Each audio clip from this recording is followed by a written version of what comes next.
de te faire voler tes bénédictions par manque de discipline et de te retrouver vide. Papa, pour que le mage arrive dans notre vie, ils ont besoin de voir notre étoile dans les airs. Mais lorsque ton étoile n'est plus dans les airs et sur la terre, pourquoi le diable, posons-nous la question, il arrache les étoiles du ciel et les jette sur la terre? C'est pour qu'on ne voit plus ton étoile.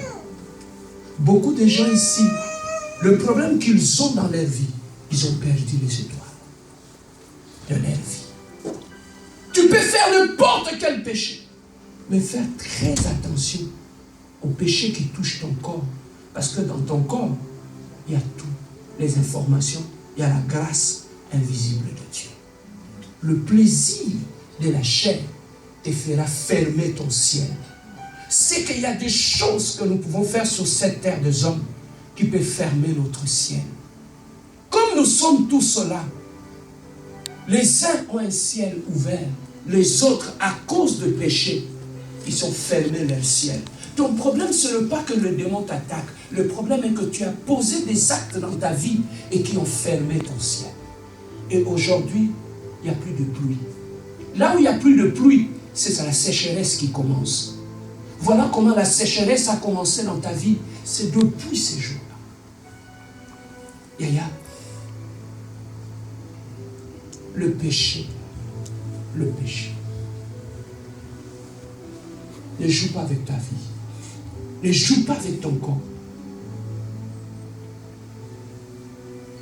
Il n'y a pas un homme à qui on a donné une médaille d'or parce qu'il est sorti avec toutes les filles.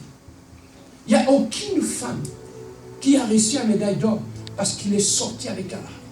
Comme j'entends souvent, ça devient comme un sujet d'honneur. Tu connais ces ministres-là? Mais je t'ai sorti avec moi.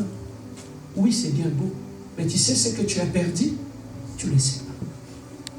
C'est ça qui fait que tu épouses une femme. Tu l'amènes dans ta maison. Plus rien ne marche. Pourquoi? Parce que la femme a tout perdu dans sa vie. Elle a tout perdu. Tu épouses un homme. Tu l'amènes chez toi à la maison. Mais cet homme, depuis l'âge de 25 ans, il a fait une erreur et on lui a volé son étoile. Aujourd'hui, partout où il est, il n'est plus le bien ici. Et là, protège ton ciel. Garde ton ciel ouvert. Évite des choses que nous pouvons faire pour fermer notre ciel. Le première chose que nous pouvons faire qui peut fermer notre ciel, c'est le péché du corps. C'est ça qui peut fermer notre ciel. Pasteur, qu'est-ce qui peut fermer encore mon ciel? C'est la haine, le manque de pardon. Papa, à chaque fois que tu marches avec le manque de pardon, tu es en train de fermer ton ciel si tu ne le sais pas. Vous savez, moi, quand tu me fais quelque chose du mal, c'est très difficile. Je n'aurai jamais une haine contre toi. Tu sais pourquoi? Parce que je ne vais pas fermer mon ciel. Je veux que mon ciel reste fermé. Voilà, les gens peuvent penser à Yazayouma. Non, pasteur, il faut répliquer. Pourquoi tu ne répliques pas? C'est parce que c'est que moi je sais, toi tu ne le sais pas. Tu ne sais pas que mon ciel dépend de toutes les décisions que je prends sur la terre. Voilà pourquoi la Bible nous dit que ta volonté soit faite sur la terre comme au ciel. Amen, hein? Amen. La volonté qui s'est faite sur la terre vient du ciel. Alors lorsque ton ciel est fermé, comment la volonté du ciel va s'accomplir dans ta vie? Est-ce que quelqu'un est en train d'être béni? Amen. Yaya, pardonner ce n'est pas une faiblesse.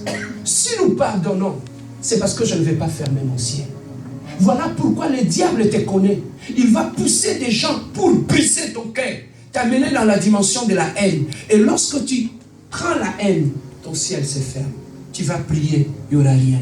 Tu vas gêner, il n'y aura rien. Voilà pourquoi la Bible dit, Gaïa, si quelqu'un va mettre son offrande sur l'autel et qu'il se souvient qu'il a un problème avec son frère, qu'il aille faire quoi d'abord?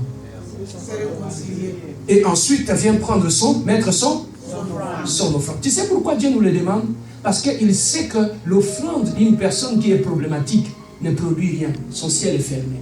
Voilà pourquoi Dieu te dit, Va d'abord enlever ce qui va fermer ton ciel. Et ensuite, viens mettre ton offrande. C'est alors que la bénédiction viendra. Allô? Amen. Tu vois comment tu as fermé ton ciel à cause des conflits, des problèmes que tu as. Tu as gardé la haine dans ton cœur. Voilà pourquoi tes prières ne marchent plus aujourd'hui.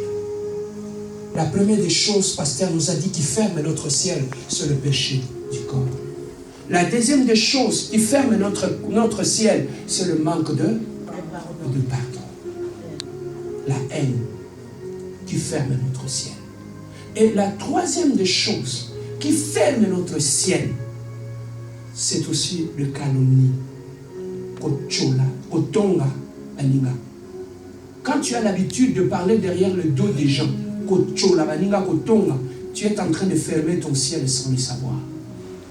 Voilà pourquoi la Bible nous dit, lorsque tu pardonnes à celui qui t'a fait du mal, ce sont le braise que tu es en train de mettre sur sa tête.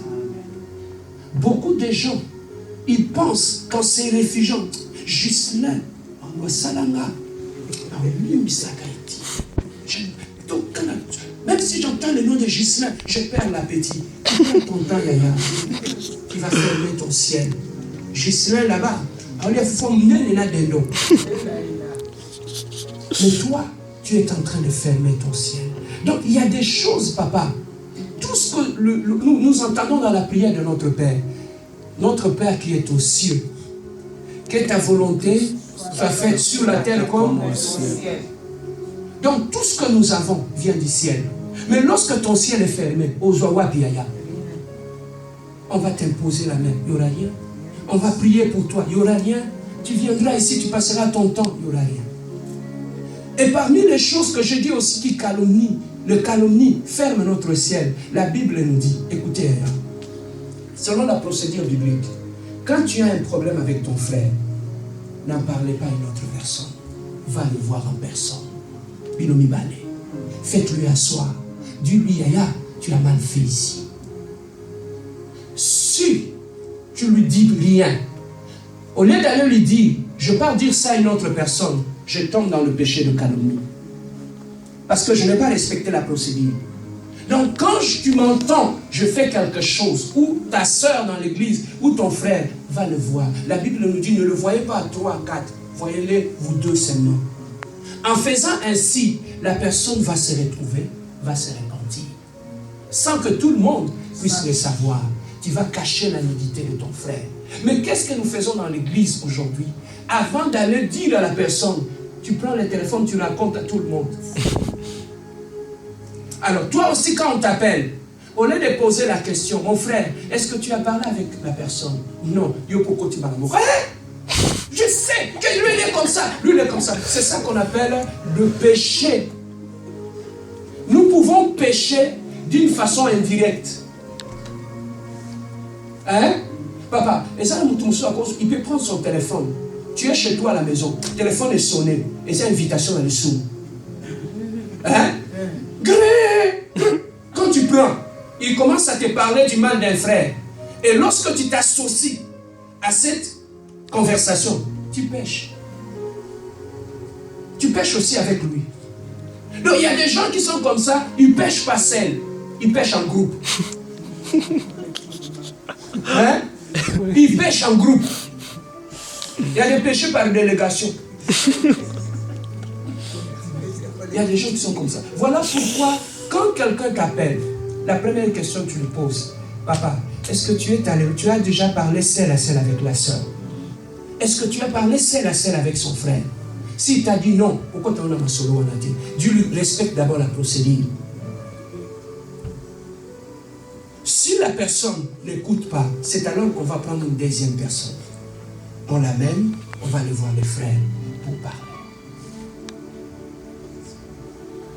Amen. Amen. Et nous aussi les frères, ne faisons pas pécher d'autres personnes aussi.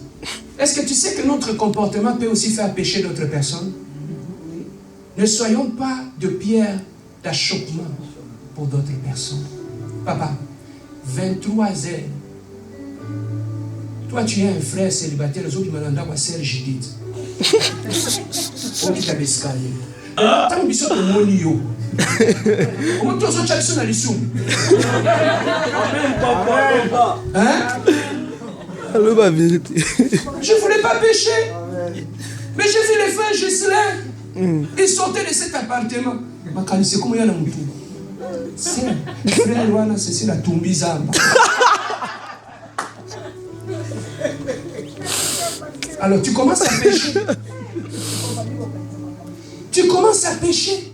Et toi aussi, quand tu vois ça, tu viens directement à l'église. Tu sais, j'ai vu le frère Ghislain. Moi, je l'ai vu comme ça de mes yeux là. À quelle heure? À 23h. Maman, à 23h encore. On les a la mouille.